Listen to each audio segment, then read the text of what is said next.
Stenowalebabu welcomes you. Shorthand dictations in male and female voice from all sources like magazines, speeches, and editorials at various speeds up to 120 WPM for various departments like SSC, DSSSB, CRPF, Delhi Police, etc. Please like, share, and subscribe the channel. Thank you. Exercise number 17.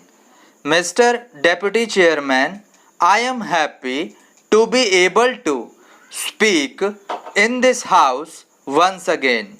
I do so for the first time on this side of the house, and that makes me doubly happy. I welcome the friendly and conciliatory tone of the Honorable Finance Minister's speech. I think the tone and approach has changed over the last 3 or 4 weeks, and that augurs well for this bill. Although it will depend upon the outcome of this debate and the assurances that the government is able to give on many issues which he himself hinted are still outstanding issues and need to be resolved. If I may say so, in the lighter vein, between 2011-14, I did virtually what was called traveling between my Prime Minister, the leader of the opposition in the Lok Sabha, the leader of the opposition in Rajya Sabha, and the empowered Council of State Finance Ministers. We tried to pass the GST bill with the support of the principal opposition party, and we failed. In the last 18 months, the government tried to pass it without the support of the principal opposition party, and I am glad that you have also failed. Today, if we pass the bill, which I hope you will after we listen to your speech, it will be on the basis of serious discussions, serious negotiations, and serious debate. It is far too important legislation to be passed on a partisan basis. In fact, I commented once, I hope the Finance Minister will pass the bill not on the strength of numbers but on the strength of his arguments.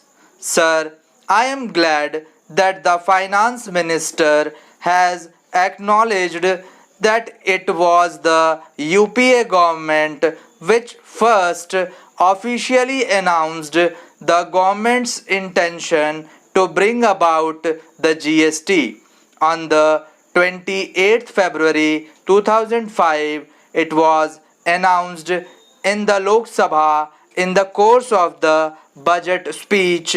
I quote, in the medium of long term, it is my goal that the entire production and distribution chain should be covered by a national VAT, or even better, a goods and services tax encompassing both the center and the states. It has, of course, taken us 11 years to arrive at this point, but I think the journey has been a learning experience for everyone in the house and outside. Sir, let me make it very clear that the Congress party was never opposed to the idea of a GST. In fact, I believe about an hour ago, the finance minister said so much in an interview to a television channel, and I thank him for making that acknowledgement. We were never opposed to the idea of a GST. We are not discussing or debating the idea of a GST. That debate has gone on in this country for several years, and I think the country is now ready to embrace the idea of a GST, just as the earlier GST bill introduced by the finance minister was opposed by several parties including the BJP. The 2014 bill is also being opposed.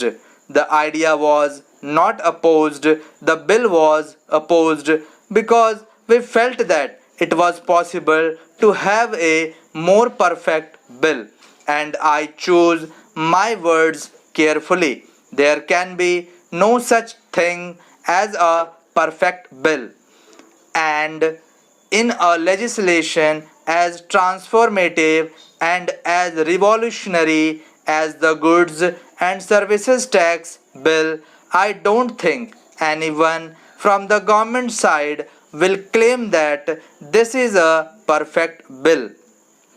It can never be a perfect bill, but when we found that there were too many flaws in the bill and many of those flaws could be fixed by addressing them seriously, we decided that we could support the bill.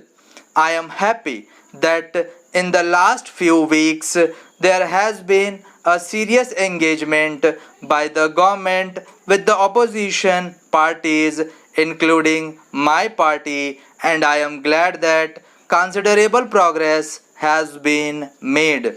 Sir, there are four major issues. I will touch briefly upon the first three issues because it is the last issue that concerns me the most, and I want to take my time dealing with that at some length. The first one is this. I wish to point out to the Honorable Finance Minister that there are still pieces of clumsy drafting in this bill.